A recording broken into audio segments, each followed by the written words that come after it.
നായയുടെ ശരീരം മൊത്തത്തിൽ നജസല്ല. ശറഅ് അങ്ങനെ പഠിപ്പിക്കുന്നേ ഇല്ല, അങ്ങനെ അഭിപ്രായപ്പെട്ടവരുണ്ടെങ്കിലും.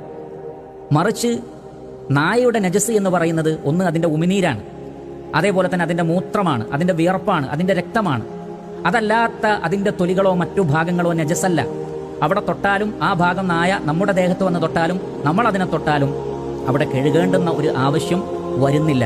അതിനുള്ള തെളിവ് ഇമാം മുസ്ലിം റഹ്മത്തുള്ളാഹി അലൈഹി അദ്ദേഹത്തിന്റെ സ്വഹീഹിൽ ഉദ്ധരിക്കുന്ന ഹദീസാണ്. ആ ഹദീസിന്റെ അടിസ്ഥാനത്തിലാണ് പണ്ഡിതന്മാർ ഈ കാര്യം പറയുന്നത്. നബി സല്ലല്ലാഹു അലൈഹി വസല്ലം പറയുന്നത്, ഒരു നായ നിങ്ങളുടെ പാത്രത്തിൽ തലയിട്ടാൽ ആ പാത്രത്തെ ശുദ്ധിയാക്കേണ്ടത് 7 തവണ കഴുകിക്കൊണ്ടാണ്. അതിൽ ആദ്യത്തേത് മണ്ണുകൊണ്ടായിരിക്കട്ടെ. അപ്പോൾ ഇവിടെ വളരെ കൃത്യമായി പറഞ്ഞത് ഇദാ വലഗ ഫീഹിൽ കൽബു, നായ തലയിട്ടാൽ എന്നാണ്. അഥവാ നായ നക്കുകയോ അതിന്റെ ഉമിനീരാവുകയോ ചെയ്യുന്ന ഒരു അവസ്ഥയുണ്ടായാൽ.